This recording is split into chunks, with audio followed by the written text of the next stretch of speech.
guys, welcome back. Today, as you can see, that I'm not alone. I am with my guest here. So this is Dr. Frank Masindi Mmbidi, and yeah. So maybe you can just say welcome to the people there. Okay, guys. Thank you for hosting me. Yeah. It's my first time. I've been watching you and me. I'm really inspired by your good work, man. I'm really inspired. Yeah. No, I appreciate it. Also, I really want to thank him for giving me this opportunity to shoot with him. So he's doing his second year internship in as a doctor, of course. So now I just have a few questions. A lot of people will be asking about internship and also the undergrad year. But I just want him to just tell us about his where he comes from and his primary and also his high school. And then we take it from there, like your primary and your high school. Okay, mine is a bit complex because I studied I'm someone who was born and raised in the Val. Then from there went to Venda. Yes. Later on, so primary schools are more like they were in Venda. Then later on, I went to high school in Tengwe High School. Mm-hmm. That's the high school that made me to be where I am today. Yes. And then for undergrad, I studied in Medunsa, which is now named as Sefako Makgatho University. Okay. So in terms of the high school, I think the most important thing here is the high school and how to manage it. How was your high school in terms of the performance and all that? Look, back in the days, I used to be like one of the gurus, wherein we used to study so hard. So it used to be like when the teachers always pressurized me and stuff like that. So you had to study hard and stuff, Yeah. But for me to end up being in the pathway that I took of becoming a doctor, it was not my plan, to be honest with you. But yeah, so what I can say is that it was a bit like it was sailing, because we had the support, the teachers, and it's a well-known school like one of the schools like Khubvi or Chivase. Those are the schools that we're in. Teachers there, they are very keen to teach the people who are showing potential and stuff. Okay. Yeah. So and then what motivated you to apply and study medicine? For me, I was someone where I was good in maths and science, and I was not thinking in science or in the line of doing something medical, So what inspired? I had friends I had a friend actually. Now he's a doctor. He's a doctor as well. So he's one of those people who used to inspire me when he comes back and tells me about medicine and stuff like that. And my dad also motivated me, wanted me to become a doctor. Those are small things that dwell much in my making, Yeah, so those are the two pillars of my strength, why I became a doctor. Okay. Yeah. So I hear you, and the part of the transition, then you got accepted into medicine, and then that was in 2013. Yes. So, and you did it in Kotai. Yes, I did. Okay. So how was that 6 years period in terms of the transition and also the theory years and clinical years? How was medicine all in all? For me, it was a bit challenging. I don't lie to you. It was a bit challenging because someone wherein I enjoyed much of my first year because that's when I was still doing biophysics. Calculator was still on board and stuff like that. Then throughout the years, then now you have to apply your brain, where you have to read a lot, more about physiology, anatomy and stuff like that, Then from there move to third year, anatomical pathology, It's because on that part I heard there was Bida. Yeah, the guy was killing, man. The guy was too much. The guy was too much. Yeah. I understand the concepts he was trying to assist, but it was too much for us at that level because to be honest with you, most of the things that you taught us, you see them in clinical medicine right now when you're practicing. Go like, oh God, this guy once taught me this. You saw this thing and this and undergrad and stuff like that. But back in the days, you never knew what was the sense or the meaning of it. To come back to your question of saying that the transition of theory and stuff like that, one needs to read hard. You're studying so hard. Yes, I had leisure time where I used to go out and stuff like that with my friends and stuff. But most of the time, during the week, it's ground force time. One needs to grind and study hard. Right, they check it. Yeah. So what is the best moment you remember or recall about varsity? Okay, that's a nice question. Yeah. Let me think. I don't know, man. Going out with my friends, man. Going out with my friends. Like sometimes you go out, come back around 3 a.m. in the morning, you know. And by that time there were no taxis, and we had to hike, man. You know, get a lift. I remember sometime we're coming back from Sosha with someone's car, private car. Yeah. We were 3 guys, you know, Edgar and Khaukhelo. Yeah, those are my friends. Like, yeah. So we were coming back, but like those are the things that we used to do. Going out, you know. Those are the small things that I used to enjoy, and yeah, I mean, I don't know. Those are things that I can say that were memorable about my life, you know, in varsity. Of course, even my love life, which I can't touch right now. Yes, you know? yes. Of course, I understand. And in terms of the best moment, there's one worst moment ever in varsity. Maybe, you know, that was a highlight, rather like the worst moment in your varsity. What was that? In my life? Yeah, in varsity, yeah, undergraduate. It's my first week of varsity, man. I wanted to bury myself that time. I went to varsity, first week straight away, my dad passed away. And it was one of the people that I wanted to, you know, show that why I become a doctor. That's something which I can say I'll never forget, you know. That's why in my life, I've lost a lot of things, but there's nothing that can replace that. So that's why in my life, if I lose something, I don't care about it because I know there's something which I've lost which is greater than that. Yeah. I know, my condolences. Yeah, that's fine about that. Yes. Yeah. Okay, so now you did your undergrad and all that. I think now we're going to the most important part that people love, you know, the internship. The part of you are in the 6th year, you have to apply, see where you're going, deciding, you know, and you start working. So the part of applying, maybe if you can just give advice on that or say something on that with regards to that. Okay. My advice when it comes to applying for internship, first of all, foremost is that you need to know yourself. You know, you need to know yourself, like yourself, without an influence of friends or something like that, but yourself personally. What drives you, what motivates you, you know?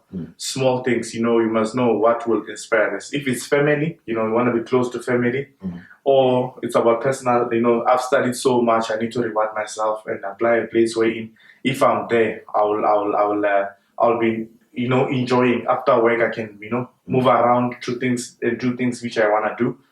Or you want to apply in such a place where you will be learning, you know, in an academic center, you know, to be in such a, or you don't want to be in too much of an academic center where sometimes you end up doing much of paperwork, you know. It depends where you are, you know, but yeah, like those are the things. But at that time, when I was applying, when I was still in Medunsa, what drove my thoughts is that, yes, I'm about to escape the system of varsity. Now, where do I go, you know? Then I thought, should I go to Cape Town, you know? Should I stick around Gauteng, you know, go to the Joburg side? Or should I, because, you know, it also concept of safety, you know, those are the small things that I was thinking about. Should I either go to Limpopo, you know, go work in Venda, you know? But one thing for sure, I was like, no, man, I want to be, now I'm no longer studying, I'm not being tangled enough, you know, in a place where I can't go out and stuff like that. It depends on person's perspective, you know. Other things, you know, it's a relationship, you know, can determine where you go sometimes, you know. Sometimes, it's, you know, if your partner is around, I want to stick around as well, you know. Family is around, I want to stick around as well. So as for me, little things that contributed was my relationship, my family, and my personal well-being in terms of mental health state. I want to be in a place where after work, I'm flexible enough to go to somewhere, you know, like to go enjoy myself, you know. Sometimes when I'm on leave, I fly to Devon, you know. Just take our train and go to the airport and fly, you know. And come back. So those are small things that you have to consider, man. Yeah, like it's a personal thing. But other than that, before you apply, you need to have connections and inquire about the place that you want to go to. You know, have people who have already enrolled their journey towards the hospital that you want to go to, you know. Like Kalafong, I can give you a good background about where I'm working if you want to go and come work where. Because like there are some people who are applying right now. they asked me a couple of questions, and then I was honest, telling them the good side and the bad side. Yeah. You know, you have to open up and tell them what do they want and stuff like that, because it depends to person to person. You know. Now you did apply to Kalafong and you got there due to your main reasons why you should apply there. But in terms of the most important thing, you know, you finished the undergrad. Now you go into the working world. You know, and I think when you started working in 1st of January 2019. Yeah. You know, and how was that part? I don't know if I should be taking me through the oath taking, you know, to know that I'm done here. I'm just going to work, to start working. How was that feeling from the oath taking up until maybe the 29th of January, just before the salary? How was it? How was it? It was a bit. To be honest with you, I was scared. I was scared because you're asking yourself, you don't know what's the healthcare system like, how it operates and stuff like that. You know, you read a lot of books for quite some time, and then you don't know whether all that theory is going to be needed, you know, to be applied. Because all the things that you think of Grey's Anatomy, the beginning of internship, that's what happens, you know. Patients will be bleeding and stuff. You need to stabilize, you need to be there, showing in action and stuff like that. Yeah, man, I want to be honest with you. Like, I was a bit scared. I remember first week I was a bit slow and stuff like that. Not knowing places, how to book things, CT scans and stuff like that. You know, those small things that, you know, how to the operation. You know, how things operate. But slowly and surely, then you get used to the system. You become comfortable. Then from there, you see how things roll, man. Then I was okay as time goes on. Then the part, what advice do you give in terms of, because you know, like when we go there, they always say that be nice to the sisters, be nice to the staff around there, so that they teach you on how. That's true. What do you say on that? I want to emphasize on that point as well, because the sisters, they know a lot. You know, sometimes they'll tell you, Doc, please write this. Don't go there and act as if you know everything. They know, you know, they know this thing, this is what happens. You might be knowing the pathophysiology and the mechanism of action, which cells are checked and stuff like that, you know. But the sisters, believe me, they know how to work. They know what's happening in the work industry and stuff like that, you know. So those are the things that they were like, when you get to work, people advised me as well, you know. Respect the nurses, be kind, you know, respect your patients and stuff like that. In the midst of this all, don't lose yourself for the sake of kindness. I don't know if you understand that. People shouldn't disrespect you because you respect them, you understand? So there should be a balanced kind of thing where even yourself, you know, you still have that respect unto you, you know. People still respect you and talk to you like a human being. Okay. Then, of course, the people will be asking about where you're staying and all that. In terms of that, I think we'll get back into that. And I think that will be the part where comes the 31st of January, the payday, you know. And how was it? How was the feeling? I know that probably a lot of people will fumble from the first January up until then. But when the payday came, you know, what was the feeling? My guy, I was waiting for the Christmas, for the New Year, you know. That's how I was waiting for him, holding the phone, you know. My friends called, man. It's you know. It was nice, man. It's the leg, we got the money, you know. I was so excited. The thing is, already in my mind, I was prepared on how to use it, you know. Because already people who were ahead of me in the journey, you know, they told me, look, these are the things that you must not do. These are the things that you must do, you know. So I was already ready for it, but it was a lot, man. It was a lot, because thinking of the amount of money that I used to have in varsity based on, like, you know, it's like I'm substituting, like, multiplying for number of people. People can queue. You know, varsity students can queue, and I give them one by one what I was used to get. That's how much I felt, you know. It was so nice. It was a great feeling, you know. After work, you finish, then you just go, I want to spoil myself. You don't know where to eat. You don't know what to eat. You just go anywhere. You just want to spoil yourself. It was a nice, great feeling of fulfillment. I can really imagine. But here's the important question, Dr. Mmbidi. Okay. It was a lot. What is the range of a lot? You know, I know this is a sensitive question.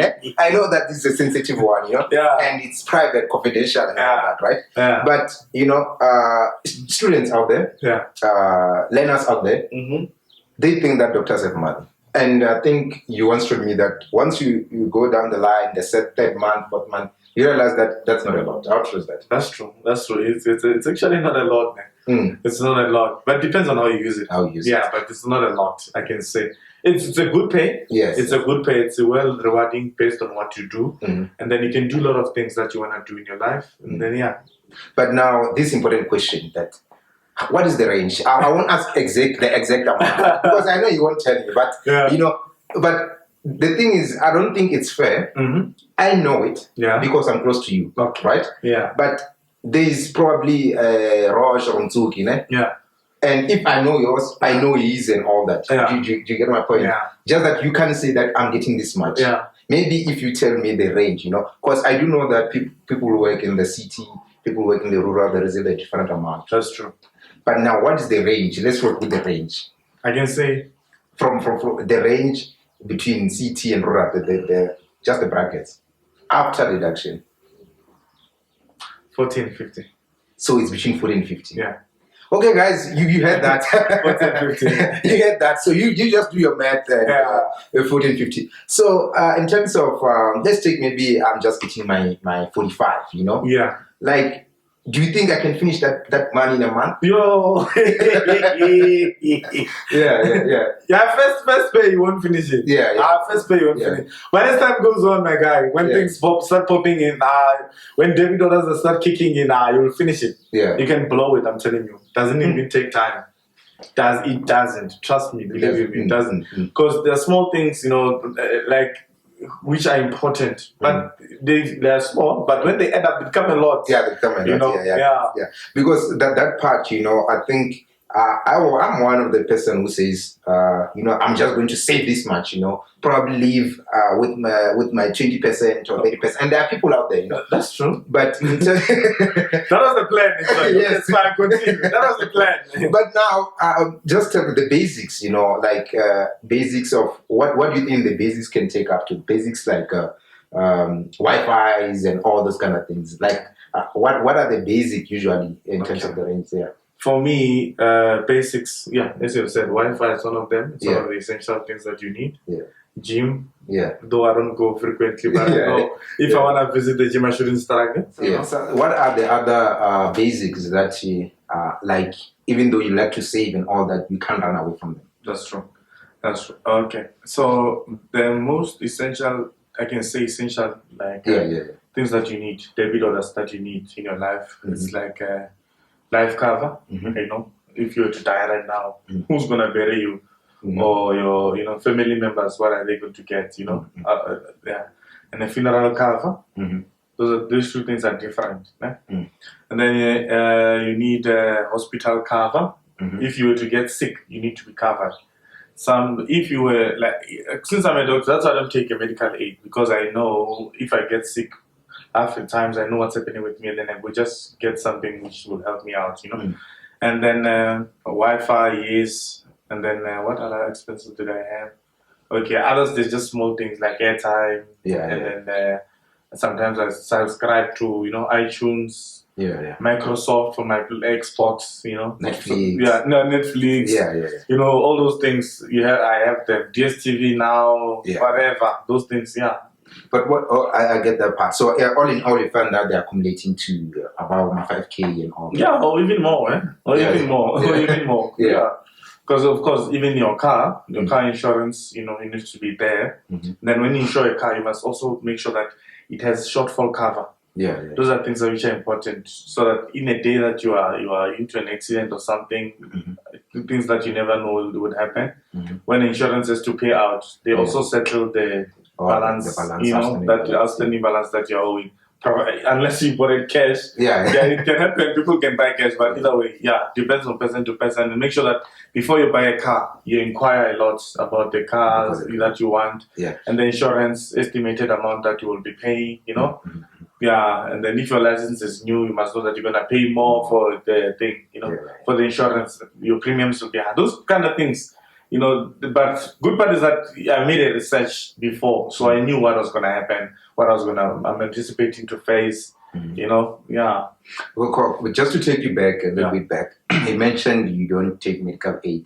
you have the hospital cover. Like, what is the main difference between the two? Okay, the difference is that if I have a hospital cover, it means that if I get sick, all the expenses, whether it's an operation or something, they will be covered for. Unlike a day-to-day hospital, which medical aid normally covers. A day-to-day visit to a doctor for my medication, for certain things, dental visits, and operation. There's a category, there's a classification when you get to have to apply for these things, you know. So as for the moment, like I'm using a hospital cover. I know that there are certain procedures that they cater. Certain number of CT scans I can get per annum or MRI per annum, those kind of things you need to inquire about. Because it's not just you pay a certain amount. It depends on what level are you in. The ranking system, yes. So, and those usually that it's just the basics that you must have. You must have. About 6K. You must have. Because one thing for sure, I don't know, I wouldn't want to see myself getting to be treated where I'm working, you know? But you're teaching someone there. Fair enough. Fair enough. It's a fair question. So what's my role if I'm going to? What's your role? Obviously, as a personal well-being, you know that in private things are a bit different than in government sector. You know, then the queuing system and stuff like that. The same people who work in private as the same people who work in the government. By the way, so the knowledge is still the same. Doesn't change. You know, sometimes you just want to be at ease and comfort. You know. For the sake of that, it's simple. There's nothing to say doctors are working private, they're different or what. They're the same, just that for the sake of comfort and just the environment. Just the environment itself. Yes. Okay, sure. It's more political than me trying to say health-wise we are doing something different. The government we're the same thing. Same procedure. Yeah, same thing. Okay. Yeah. So I think the one last thing that I would like to ask is with regards to the car, you know, like you talked about the basics. Now, one of the basic, I think it's a car. I don't know if a car, but I think it's a basic, or you know, like sometimes we come back at AMs, you know, who will you be driving? You out there. So, what's your take on the car? Okay, a car is a very complex topic. Yes. Depends on person to person. That's something I would tell you. Yes. It depends. You need to know yourself. You need to know yourself. I want to tell you something. I'm someone who loves these German cars, you know, nice cars. My heart is at Mercedes-Benz, if I can tell you that. Like, I'm someone who, when I finished school, I wanted to buy a Mercedes-Benz. That was my first thing that I wanted. But I sat down and realized there are a lot of things that I want to do at home, you know. And then life-wise, I need to develop myself in certain things, you know. Then I was like, nah, man, this amount is not that enough. That will be willing to let me, you know. Some they do survive, you know. They still do survive through that. And yes, you drive a car that you want and stuff like that. But people think differently. You know. Yeah. So as for me, I just sat down. It's like, no ways. Let me just start low, then I'll go up. Because in Medun's I buy a bicycle, so why not? You know? It's just the thought that I was, you know, trying to pinch my mind. Like, you know, man, what can I do? So yeah, I decided to start low, but obviously as time goes on, I'll have to upgrade. You know, you'll upgrade, and also some of the things that you have to consider that are you a driver, a regular driver? You know, those are the things that some people, you know. Because when you start working, you feel as if you own the world. You know, people must see now. Some people get intoxicated in ethanol, and then from there they get involved in accidents and stuff like those kind of things. Those are things that happen. You know, so at the end of the day, you don't want to see yourself in. Not say that you're the lucky one, but you don't want to see yourself in a situation where you're indebted, paying for things with your car which is not there or something like that. You know, yeah, those are things that you try to avoid in your life and live a simple life as much as you can. At the same time, if you have a chance to go big, man. You know, go big and enjoy. You know, and when you're driving a sport, don't say people are enjoying with big cars. Don't be feeling somehow. You must enjoy and celebrate with that. You know, because with colleagues that are buying nice cars, I'm happy for them. You must be happy because one day they must be happy for you. When it's time for you, like for making it in life, when you go gold, you know, it will come. So you must trust in the process. That's the basic rule. You are saying that you started small. You know, like I know you, but those guys do not know you. Now, what do you mean you started small? I'm driving a Polo, bro. Yeah. The most hated car in the country right now. Okay, the one that causes accidents and stuff like that. That's the car that I'm driving. Yeah. Okay. I'm just driving. No, I get that part. It's just about getting to know yourself. That's true. And your plans about that. If you just want to buy, and you might find that even your background allows you to get any car that you want, or the things that you still have to do at home and all that. And I think it's more of an individual thing. You know, that's true. It's personality. Person to person. You know, what you want, what you like. Yes. Simple. There's nothing much about that. I think I said this was the last, but I think the most important last one, you know, as we go on, we realize that the money is not enough. And here comes the low-cam question. Low-cams. What's your take on low-cams? Low-cams are not allowed in internship. Yes. That's the simple I can tell you. Yeah. Low-cams are not allowed in internship. So, but is it possible to do them? If you get caught, HPCC can call you, my friend. So it's illegal. It's illegal. You can't low-cam. At what, after how many years do you get to? I think when you have an MP number. Or post ComServe, that's when you're allowed to low-cam. Also, but they're not allowed. They are not allowed to low-cam. Oh, okay. Yeah. So guys, you hear about low-cams. I don't know if you shall go to about the price, but do you know the prices, maybe? I'll have to ask my friend. Okay. I'll have to ask my friend. Finally, we get the questions. Low-cams are illegal. They're not allowed. Only after you get your number, MP number, and all that. So, I think this covers it all, you know, to get to know about the medicine and all that. He's currently doing his second year internship. Yes, I'm about to finish. And what then? I think this will be your closing. Okay, that's some closing. Okay, next year I'm planning. Hopefully, I want to go home. I want to work in Chilizini. That's my prayer right now. To work in Chilizini just for a year. Then I pave my way. You know, probably go specialize. I'm thinking of specialize in general surgery. Yes. And then man, that's the thing that I'm planning to do. And one thing I would like to tell our viewers is that you know, a man does not live until he gets what he would die for. Yes. That's my biggest quote, you know. Yes. And my biggest fear is to be counted amongst the average. That's my biggest fear. So everything that you do, you count yourself amongst the best, you know. Everything that you touch, you know that God, like you must always pray as well. You must be a prayer person and say that, you know what, one day I'll make it and I'll be the best. We've come to the end of our video, and thanks to Dr. Masindi that made this opportunity to be available. And Dr. Masindi, thank you. Thanks a lot. Thanks a lot, though it was a short notice. Thank you for having me. And then to our viewers out there, yes, don't forget to like, to share, and to subscribe. KV_general on Instagram, and on YouTube, you just follow up the link and click and subscribe. Cheers!